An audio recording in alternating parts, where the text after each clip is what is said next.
Cette émission est rendue possible grâce à la famille des partenaires de l'Église de la Victoire.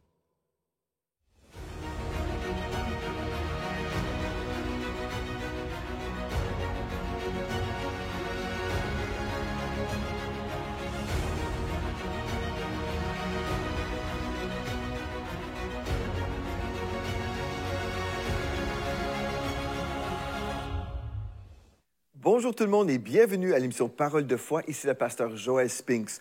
Aujourd'hui, on commence une nouvelle série qui s'appelle Être comme Jésus. Être comme Jésus, c'est vraiment le désir de chaque enfant de Dieu. En fait, c'est notre but dans la vie, c'est d'être comme le Seigneur Jésus-Christ. Maintenant, une des choses qu'on veut faire, c'est vraiment répondre à l'appel de Dieu. On veut absolument répondre à l'appel de Dieu. Donc aujourd'hui, on va se concentrer sur un sujet vraiment important pour chaque chrétien, c'est comment gagner des âmes tout comme Jésus gagnait des hommes.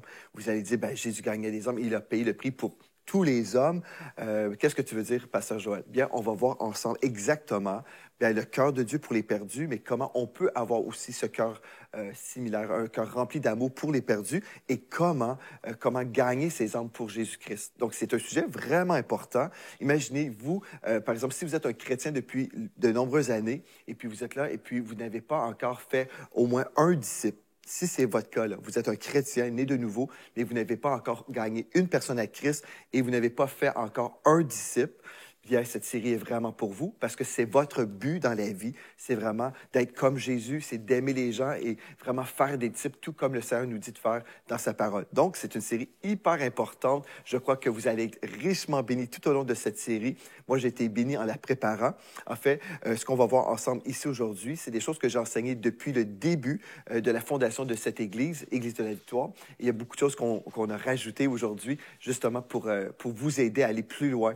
Et on va vraiment faire des âmes, on va faire des disciples, pardon, on va gagner des âmes dans le nom de Jésus. Donc, on va prier maintenant. Est-ce que vous êtes prêts? On va prier. Et peut-être, si vous êtes intimidé par le sujet de gagner des âmes, je sais des fois, les chrétiens sont là, ils se disent, ah, mais est-ce que je peux vraiment gagner des âmes, moi? Est-ce que je peux le faire? Est-ce que j'ai assez de courage? Est-ce que je suis assez éloquent? Il y a tellement de barrières, des fois, qu'on peut avoir. On s'imagine qu'on n'est pas compétent. Aujourd'hui, je crois vraiment, vous allez être encouragés, vous allez être peut-être libérés, relâchés d'un stress inutile. Vraiment, ensemble, on va voir comment on peut gagner des âmes pour Christ et vraiment voir le royaume de Dieu avancer. Donc, Père éternel, on vient devant toi, Seigneur, aujourd'hui. On veut juste te dire merci. Merci, Seigneur Dieu, pour ta parole. Merci pour cette mission glorieuse que tu nous as donnée. Et ensemble, Seigneur Dieu, on va voir ton royaume avancer. Ensemble, dès cette émission, depuis cette Église, Seigneur Dieu, nous sommes dans la foi. Nous sommes dans la foi, dans les nations, que vraiment, on va voir ton royaume avancer avec l'addition de nouvelles personnes qui vont se tourner vers toi. Et Seigneur Dieu, on croit que tu vas nous aider à faire des disciples, comme tu nous as demandé de faire. On a pris dans le précieux nom de Jésus et pour ta gloire. Amen et amen. Amen. Donc, gloire à Dieu.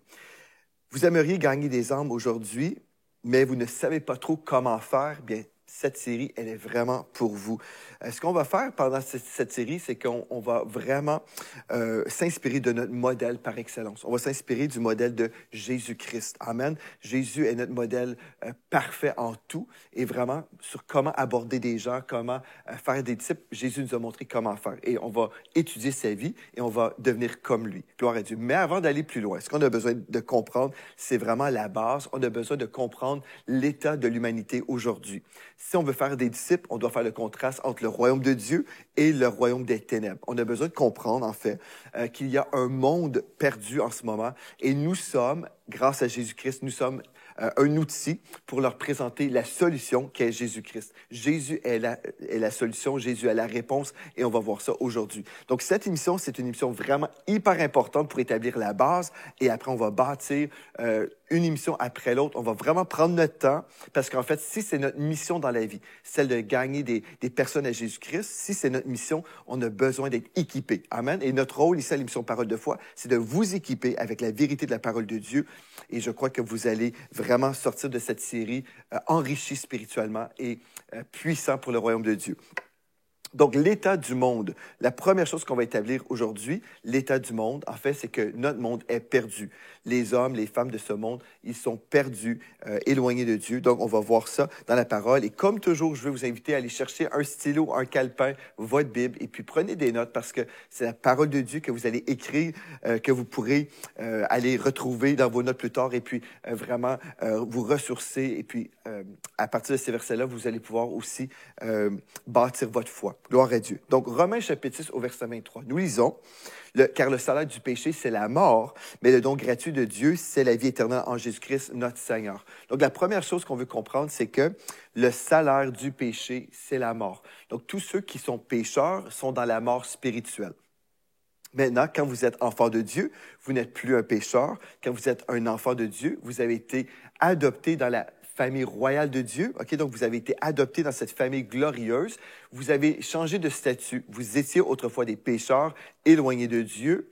Mais quand vous avez été adopté dans cette famille, le Seigneur l'Éternel Dieu a fait de vous ses enfants. Et vous êtes devenus des saints, vous êtes devenus des fils et des filles de Dieu, justifiés, pardonnés. Gloire à Dieu, gloire à Dieu. Mais ceux qui sont toujours pécheurs, ils vivent dans le péché et puis ils sont dans la mort spirituelle. Ça, c'est la première chose qu'on veut comprendre. Donc, nous, les croyants, nous sommes vivants pour Jésus-Christ, mais ceux qui sont sans Jésus-Christ, ceux qui sont perdus, bien, ils sont dans une mort spirituelle. Et ce qui est merveilleux, bien, on va retrouver dans Romains 3, verset 24, mais au verset 23, nous lisons, « Car tous ont péché, ils sont privés de la gloire de Dieu. » OK, on a souvent entendu ce verset-là. Tous ont péché et sont privés de la gloire de Dieu. Donc, ça, c'est certain. Avant de rencontrer Jésus-Christ, on était pécheurs et nous avons tous commis des péchés, mais gloire à Dieu, quand nous sommes chrétiens, ces péchés ont été pardonnés, purifiés une fois pour toutes, gloire à Dieu, et ils sont gratuitement justifiés par sa grâce, par le moyen de la rédemption qui est en Jésus-Christ. C'est Jésus-Christ qui nous a rachetés. On était vendus au péché, on était des esclaves au péché, on était dans cette mort spirituelle. Mais Jésus s'est révélé à nous. Le Saint-Esprit nous a révélé la personne de Jésus-Christ. Le Saint-Esprit nous a révélé que nous étions sans Jésus-Christ. On a reçu la révélation qu'on était dans le péché du rejet de Jésus-Christ. Et là, ce qui s'est produit, on a été adoptés dans la famille royale de Dieu. Et le texte nous dit que tout ça, c'était gratuit. On n'a rien fait pour gagner notre salut. On n'a rien fait pour être justifié. Donc, on ne pouvait rien faire, en fait, pour se sauver nous-mêmes. Donc, c'était une grâce, un cadeau de Dieu. Donc, l'état du monde, le monde est perdu. Maintenant, juste pour que vous compreniez vraiment à quel point c'est la réalité, dans 2 Corinthiens chapitre 4 au verset 3 à 4, 3 et 4, on va lire ensemble 2 Corinthiens 4, versets 3 et 4. Écoutez bien ceci. Si notre évangile est encore voilé, il est voilé pour ceux qui périssent. Donc, il y a vraiment un peuple qui périt, pour ceux qui périssent. Je reprends le texte au complet.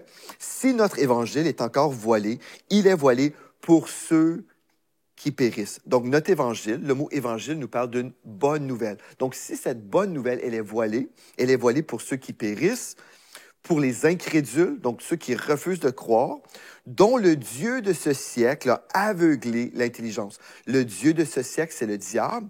Donc, pour les incrédules, dont le Dieu de ce siècle a aveuglé l'intelligence. Donc, c'est impossible pour eux de discerner les choses spirituelles. Ils sont perdus, ils sont spirituellement morts, donc ça ne vaut pas la peine de commencer à argumenter sur les choses spirituelles avec un mort vivant. Ça ne vaut pas la peine parce qu'on parle, mais ils ne comprennent rien. Afin qu'ils ne vissent pas briller la splendeur de l'Évangile de la gloire de Christ, qui est l'image de Dieu. OK, donc, je voulais juste établir au tout début que les pécheurs sont dans la mort spirituelle. Donc, à la maison, c'est facile, vous comprenez ça, les références qu'on a vues, Romains 6, 23, Romains 3, 23 et 24, et 2 Corinthiens 4, versets 3 et 4. Voilà la base de toute chose, parce que si on peut vous parler aujourd'hui du Sauveur du monde, il faut comprendre le besoin d'avoir un Sauveur du monde. Nous étions spirituellement morts, mais gloire à Dieu et grâce à Jésus-Christ, on peut être spirituellement vivant et devenir une nouvelle création. Gloire à Dieu. Maintenant, l'amour de Dieu pour les hommes, la prochaine chose qu'on va voir, la deuxième étape, avant de gagner des âmes, on doit comprendre que Dieu aime ces gens-là. Dieu aime les perdus. Dieu nous a aimés. Gloire à Dieu. Et ils nous pourront être sauvés grâce à l'amour de Dieu. Donc, on va lire ensemble Jean chapitre 3 au verset 16 et 17. Jean chapitre 3, versets 16 et 17, vous connaissez peut-être ce verset-là par cœur. Et des fois, quand on connaît des versets par cœur, on s'imagine, bien, des fois, on perd le sens. Mais on va reprendre ce texte comme si on ne l'avait jamais lu. Amen. On va prendre le temps, on va lire ce texte ensemble et puis on va comprendre des choses glorieuses. OK, Jean 3, 16, nous lisons, Car Dieu a tant aimé le monde qu'il a donné son Fils unique, afin que quiconque croit en lui ne périsse point, mais qu'il ait la vie éternelle. OK, donc Dieu a aimé, Dieu a donné pour ceux qui étaient en train de périr, comme on vient de voir dans 2 Corinthiens 4.4.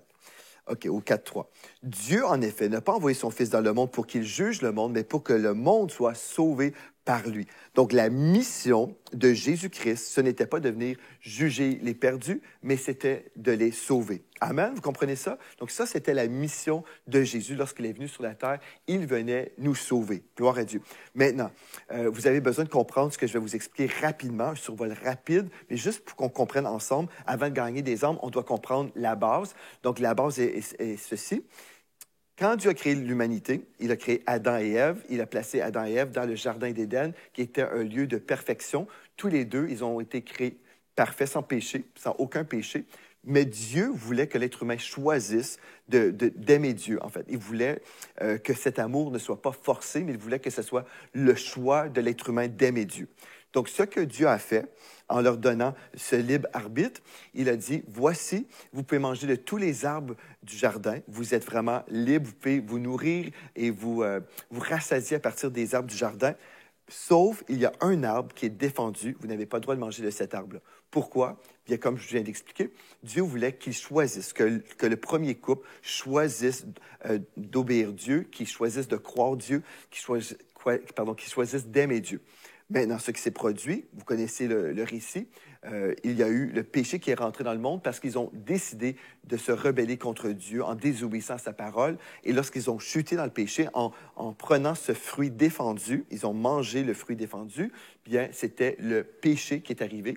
Et puis voilà, tout ce qu'on a pu voir par la suite, c'était tout ce qu'on voit aujourd'hui, le péché qui règne partout. Donc, le fruit du péché, le salaire du péché, c'est la mort. Donc, la mort physique, on parle de maladie, on parle de souffrance, de guerre et toutes les choses terribles qu'on voit en ce moment.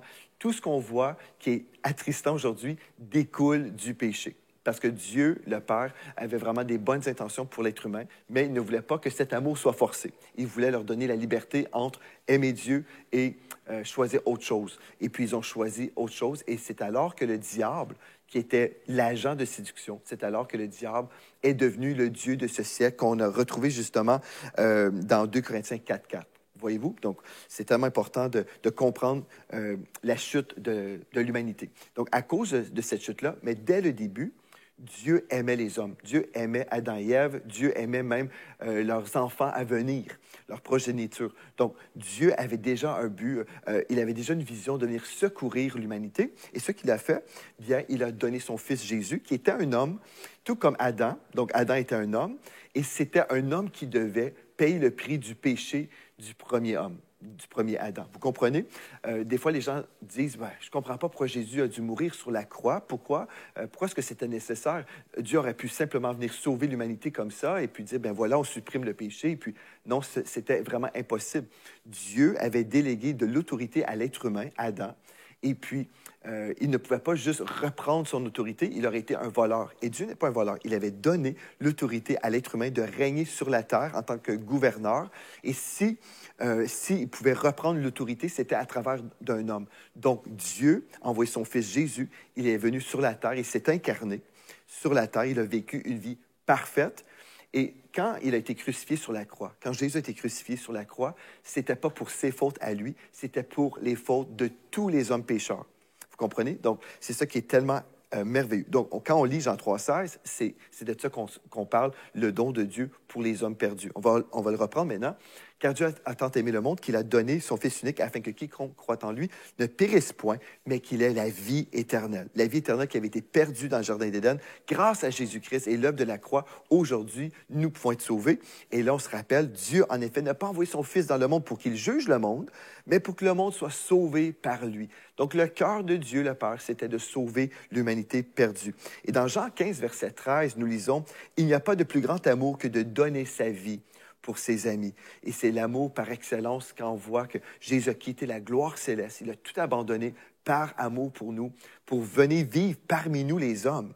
Comprenez ceci aussi, que Jésus était 100% Dieu, amen. Il n'a jamais cessé d'être Dieu, mais il était aussi, en même temps, 100% homme. C'est-à-dire, il vivait dans un vrai corps, il ne flottait pas dans les airs, il n'était pas revêtu d'une gloire lumineuse, rien de ça, ou d'une lumière éclatante. Quand les gens voyaient Jésus-Christ, ils voyaient quelqu'un qui avait l'air tout à fait normal, une personne très normale. Il a vécu une vie normale sur la terre. Il a été tenté comme nous tous sans jamais pécher. Gloire à Dieu. C'est pour ça que Jésus a pu mourir, crucifié sur la croix, par amour pour nous, pour payer la dette de tous nos péchés. Et ça, c'est l'amour de Dieu qui a été révélé dans la personne de Jésus-Christ. Et on comprend dans Actes 20, verset 28, en fait, que nous avons une telle valeur parce que c'est le sang de Christ qui a payé pour notre dette de péché, qui a payé pour notre rachat. C'est ça qu'on doit comprendre dans Actes 20, 28. Nous lisons, en fait, « Prenez donc garde à vous-même et à tout le troupeau par lequel le Saint-Esprit vous a établi évêque ou pasteur pour paître l'Église du Seigneur qui s'est acquise par son propre sang. » Donc, la valeur d'une âme est inestimable car son rachat a été payé au prix du sang de Christ. Amen. Donc, si jamais vous êtes là et puis vous posez la question, est-ce que Dieu m'aime vraiment? Est-ce que j'ai vraiment de la valeur? Rappelez-vous de ceci. Dieu vous a tellement aimé qu'il vous a donné ce qui était le plus précieux, le sang de Jésus-Christ. Il a donné la vie de Jésus par amour pour vous sauver. Donc, vous avez une valeur inestimable. Le Seigneur vous aime avec un amour éternel. Maintenant, on va dire comment être sauvé. Aujourd'hui, on parle de l'amour de Dieu pour l'humanité, mais comment être sauvé? Parce que déjà, j'ai dit, c'est un cadeau. Mais comment on peut recevoir ce cadeau? Bien, c'est tellement important de voir ça. Bien, la chose qu'on veut établir, c'est que Jésus est la réponse. Adam, le premier Adam, OK, il a chuté, mais Jésus était le dernier Adam. Il est la réponse pour tous les hommes perdus. Joël 2, 32 nous dit, « Alors, quiconque invoquera le nom de l'Éternel sera sauvé. » Quiconque invoquera le nom de l'Éternel sera sauvé. Et dans Jean 14, au verset 6, bien, on découvre ici le nom au-dessus de tous les noms. Jésus lui dit, « Je suis le chemin, la vérité et la vie. Nul ne vient au Père que par moi. » OK, donc déjà, on a une information sur celui qui était notre sauveur. Et dans Romains 10, 13, nous lisons, « Car quiconque invoquera le nom du Seigneur sera sauvé. » Gloire à Dieu. Maintenant, dans Actes 4, 12, je vous parle de Jésus ici. Donc, l'Éternel est celui qui sauve. Et après, Jésus se présente comme étant le chemin qui dirige vers l'Éternel, le Père, notre Père l'Éternel. Et là, dans Actes 4, 12, nous lisons, « Il n'y a de salut en aucun autre, car il n'y a sous le ciel aucun autre nom qui a été donné parmi les hommes par lequel nous devions être sauvés. » Donc, ce que je veux vous dire avec tous ces versets qu'on vient de voir, Jésus est la réponse de tous les hommes pécheurs. Amen. Jésus est la réponse. Il n'y a pas d'autre réponse, même si les gens peuvent dire, « Ah bien, moi, je crois dans tel prophète ou dans tel Dieu. » La Bible nous dit, il y a un seul nom par lequel les hommes peuvent être sauvés et son nom est Jésus. Maintenant, comment recevoir ce cadeau que Jésus veut nous offrir, ce cadeau de la vie éternelle? Bien, c'est par la grâce. Et c'est tellement, tellement important de comprendre le passage qu'on va lire maintenant dans Éphésiens chapitre 2, versets 8 à 10, parce que si je comprends bien ce passage, bien, ça va me permettre de vivre une vie chrétienne libérée de tous les jougs de la religion.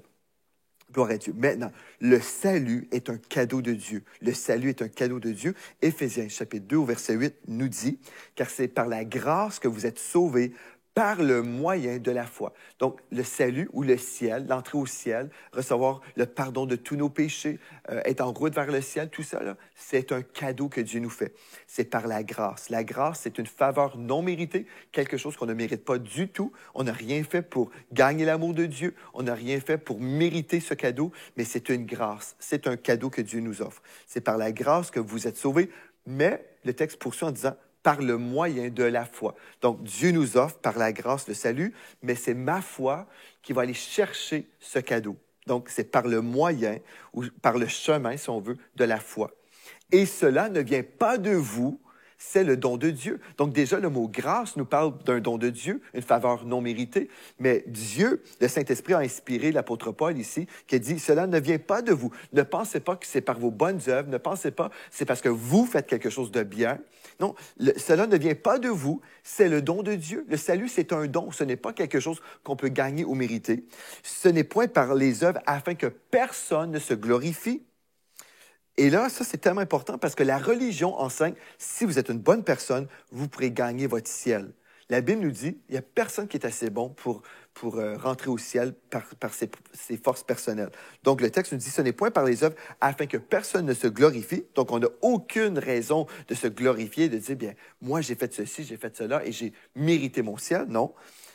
Ce n'est point par les œuvres afin que personne ne se glorifie, car nous sommes son ouvrage, ayant été créé en Jésus-Christ pour de bonnes œuvres que Dieu a préparées d'avance afin que nous les pratiquions. Écoutez bien ceci. Donc, ce n'est pas que Dieu ne veut pas qu'on fasse des bonnes œuvres. Dieu a déjà préparé des bonnes œuvres, mais ce ne sont pas ces bonnes œuvres-là qui nous permettent de recevoir le pardon. Le pardon, le salut, le ciel, la vie éternelle, toutes ces choses-là, en fait, qui résument le salut, en fait, le début du salut, gloire à Dieu, tout ça, c'est une offre que Dieu nous fait. Dieu nous fait, il nous offre la vie éternelle. Et ça, c'est une grâce, c'est un cadeau, et on a simplement besoin de recevoir ce cadeau, gloire à Dieu. Et à ce moment-là, on reçoit le pardon de tous nos péchés, et nous sommes déclarés justes et parfaits spirituellement. Et là, c'est alors qu'on peut grandir dans les voies de Dieu et découvrir tout ce qui est en réserve pour nous en Jésus-Christ. Et c'est là où on lit, nous sommes son ouvrage, ayant été créé en Jésus-Christ pour de bonnes œuvres. Donc, on n'est pas sauvé par les bonnes œuvres, mais on est sauvé pour les bonnes œuvres. Donc, Dieu s'attend qu'on va faire des bonnes choses parce qu'on a une nouvelle nature, on a une nouvelle vision, on a des nouveaux désirs, on veut plaire à Dieu, on veut faire des bonnes choses. Gloire à Dieu. Et c'est ça qui va révéler un salut authentique. Si on a vraiment reçu Jésus-Christ dans notre vie, si le Saint-Esprit nous habite vraiment, bien, il va avoir des bons fruits dans nos vies. Gloire à Dieu. Maintenant, dans le concret, comment exercer notre foi? Comment aller chercher le cadeau de la vie éternelle? Romains chapitre 10, versets 9 et 10 nous dit ceci. Donc, c'est par la grâce que vous êtes sauvés par le moyen de la foi. Mais comment aller chercher ce cadeau-là par ce moyen de la foi? Comment cette foi va fonctionner? Bien, c'est en confessant de notre bouche le Seigneur Jésus. Le texte poursuit en disant, « Si tu crois dans ton cœur que Dieu l'a ressuscité des morts, tu seras sauvé, car c'est en croyant du cœur qu'on parvient à la justice. Et c'est en confessant de la bouche qu'on parvient au salut. » Gloire à Dieu, gloire à Dieu. Alléluia. Ça, c'est tellement merveilleux. Si tu confesses pas tous les péchés de la vie, hein, c'est impossible de se rappeler même de tous nos péchés. On peut oublier des péchés. Donc, ce n'est pas en confessant tous nos péchés qu'on peut être sauvé, c'est en confessant notre foi en Jésus-Christ comme étant celui qui a payé notre dette de péché. Vous comprenez? Donc, ça, c'est tellement important. Et oui, certainement, si on commet des péchés après avoir reçu Jésus-Christ, on se repent de nos péchés et on peut savoir, bon, j'ai fait telle chose et ça, je te demande pardon pour cette chose-là. Mais pour être sauvé, on ne confesse pas tous les péchés de notre vie, c'est impossible. Mais on confesse de notre bouche notre foi en Jésus-Christ. Si tu confesses de ta bouche le Seigneur Jésus, et si tu crois dans ton cœur que Dieu l'a ressuscité des morts, parce que Jésus est non seulement mort sur la croix, il a été victorieux sur la mort, il est ressuscité d'entre les morts, prouvant qu'il était victorieux sur la mort, prouvant qu'il pouvait nous donner la vie éternelle. Ah, c'est merveilleux. Donc, si je crois dans mon cœur que Dieu l'a ressuscité des morts, je serai sauvé. Car c'est en croyant du cœur qu'on parvient à la justice et c'est en confessant de la bouche qu'on parvient au salut. Donc, si je veux être sauvé, ce que j'ai besoin de faire, c'est de confesser ma foi en Jésus-Christ. Et je veux vous donner l'opportunité aujourd'hui. Peut-être que vous avez commencé cette série aujourd'hui pensant, je vais apprendre à gagner des âmes, et ça, c'est merveilleux. Mais si vous réalisez que vous n'aviez pas compris le message du salut avant aujourd'hui, bien, c'est votre moment parfait pour recevoir Jésus-Christ comme votre Seigneur et votre Sauveur. Donc, on va prier ensemble. Vous pouvez simplement prier après moi. Dites, Père éternel, je réalise aujourd'hui mon besoin de Jésus-Christ. Je réalise que je suis pécheur et perdu. Et aujourd'hui, je veux recevoir le pardon de tous mes péchés. Alors, je confesse ma foi en Jésus-Christ maintenant. Je confesse ma foi en lui. Je crois qu'il est mort et ressuscité d'entre les morts. Et Père, je te donne ma vie maintenant. Je fais de Jésus le sauveur de ma vie et le Seigneur, c'est-à-dire mon maître. Prends toute ma vie et fais de ma vie un chef-d'œuvre pour toi dans le nom de Jésus. Amen et amen. Gloire à Dieu. Si vous avez fait de Jésus le Seigneur de votre vie aujourd'hui, votre maître, si vous avez donné votre cœur à Dieu, gloire à Dieu et bienvenue dans la famille royale de Dieu. Écrivez-moi à l'adresse qui apparaît à l'écran. Écrivez-moi et ça va me faire un plaisir de vous dire comment vous pouvez grandir dans les voies de Dieu. On va correspondre avec vous, vous encadrer, vous aider comme le Seigneur va nous donner de le faire. Nous donner les outils aussi pour le faire pour vous. Gloire à Dieu. Et ce qui est merveilleux, on va poursuivre demain. On va poursuivre dans ce thème extraordinaire demain. On va voir en fait le moyen le plus efficace pour gagner des âmes à Jésus-Christ. Vous avez été gagné à Christ, gloire à Dieu, alléluia. Vous êtes sauvés en route vers le ciel. Maintenant, vous voulez aussi faire des disciples. Vous voulez gagner des âmes à Christ. Et on va découvrir demain comment on peut faire ça. Mais aujourd'hui, je vais vous laisser avec cette parole. Dans 1 Jean 5,13, il est écrit « Je vous écris ces choses afin que vous sachiez que vous avez la vie éternelle, vous qui croyez au nom du Fils de Dieu. » Vous avez la vie éternelle aujourd'hui en Jésus-Christ. Gloire à Dieu. Et d'ici à demain, merci d'avoir été là avec moi. Et d'ici à demain, rappelez-vous de ceci, en Jésus, vous êtes richement bénis. Vous êtes bénis par les messages révolutionnaires de l'Église de la Victoire. Prenez part à cette œuvre qui transforme des milliers de foyers en visitant dès aujourd'hui semer.ca.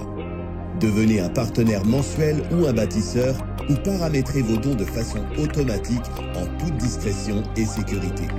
100% de ce que vous semez sert à annoncer l'Évangile. Merci de croire avec nous. Semer.ca